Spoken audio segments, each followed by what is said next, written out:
Coffee house নামটি শুনলেই আমাদের কানে নিজের অজান্তেই বেজে ওঠে মান্না দের সেই বিখ্যাত গান। আজকে সেই বিখ্যাত কফি হাউসে আপনাদের সবাইকে নিয়ে যাব। আমি এখন যেখানে দাঁড়িয়ে আছি, আমার সামনে রয়েছে ঠিক প্রেসিডেন্সি ইউনিভার্সিটি কলেজ। এটিকে কলেজ স্ট্রিট বলা হয়।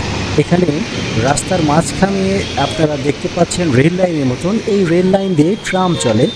ট্রাম, যেটি কলকাতার আরেকটা ঐতিহ্য। এই কলেজের ঠিক উল্টো দিকে অর্থাৎ পূর্ব দিকে যে রাস্তাটা গিয়েছে, এই রাস্তাটাকে বলা হয় বঙ্কিমচন্দ্র স্ট্রিট। আপনারা যে কোনো বাসে বা কোথাও থেকে এসে এখানে নামবেন। এখানে নেমে একটুখানি সামনে এগিয়ে গেলেই আমরা পেয়ে যাব আমাদের সেই কাঙ্ক্ষিত কফি হাউস। এই কফি হাউসটি এখন বর্তমানে দুপুর 12টা থেকে রাত 8টা পর্যন্ত খোলা থাকে। আপনারা যদি কেউ এখানে আসেন অবশ্যই এই সময়ের মধ্যে আসবেন, না হলে পরে আসলে খোলা থাকে না। আপনারা কফি হাউসে প্রবেশের যেই রাস্তাটি দেখতে পাচ্ছেন, এখানে এই ভবনটি আসলে তিনতলা একটি ভবন। আমরা এই রাস্তা ধরেই ভেতরে যাব। দেখতে থাকুন, সঙ্গে থাকুন।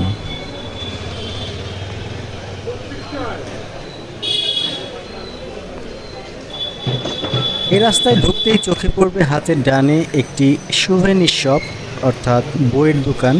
এখানে শুধু বই না, আরও অন্যান্য জিনিসও বিক্রি করা হয়। এখানে অনেকেই আসেন শুধুমাত্র বই কেনার জন্য, কারণ এটি আসলে বইপাড়া হিসাবেই পরিচিত। বিভিন্ন ধরনের বই পাওয়া যায়। আমরা কফি হাউসে সিঁড়ি ধরে উপরে যাচ্ছি। সিঁড়ির অংশটুকু যথেষ্ট নোংরা, কিন্তু তারপরেও ঐতিহ্যবাহী জায়গা, এর একটা অন্যরকম আবেগ রয়েছে। আপনারা দোতলায় যেই কফি হাউসের সাইনবোর্ডটি দেখতে পাচ্ছেন, এই ডানেই এই প্রবেশের দরজা। ভেতরে গেলে দেখতে পাবেন সুপরিসর জায়গা। এখানে একসঙ্গে অনেক মানুষ বসার ব্যবস্থা রয়েছে এবং ভেতরের নির্মাণ শৈলীটাও অত্যন্ত চমৎকার। এখানে আমি এখন যেই জায়গায় দাঁড়িয়ে আছি, এটি মূলত তিনতলা অর্থাৎ সেকেন্ড ফ্লোর। তৃতীয় তলা থেকে এর ভিউটা অত্যন্ত সুন্দর এবং মনোরম। এর নির্মাণ শৈলী দেখুন। তৃতীয় তলায় গ্যালারির মতন রয়েছে এবং দ্বিতীয় তলায় সম্পূর্ণটাই বসার জায়গা। এখানে আমি যখন এসেছি তখন প্রায় 8টা বাজে, প্রায় শেষ পর্যায়ে। নতুন করে অর্ডার নেওয়া বন্ধ রয়েছে। এখানে শুধু কফি নয়, আপনি ফাস্টফুড আইটেমও অর্ডার করতে পারবেন। এখানে বার্গার, চাউমিন, তারপরে ফিশ ফ্রাই, চিকেন ফ্রাই, সব ধরনের আইটেমই আছে। তবে আমি এসেছিলাম মূলত এক কাপ কফি খাওয়ার উদ্দেশ্যে, কারণ কলকাতায় এসে যদি এই কফি হাউসে এক কাপ কফি না খাই, তাহলে কলকাতা সফরটাই অসম্পূর্ণ থেকে যায়। ছোটোবেলা থেকে মান্নাদের যে গান, অর্থাৎ কফি হাউসের সেই আড্ডাটা আজ আর নেই।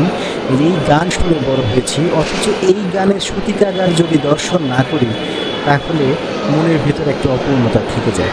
যদিও এক কাপ কফি ইন্ডিয়ান 65 রুপির দাম, তারপরেও আপনারা চেষ্টা করবেন এখানে আসতে এবং এক কাপ কফি খেতে।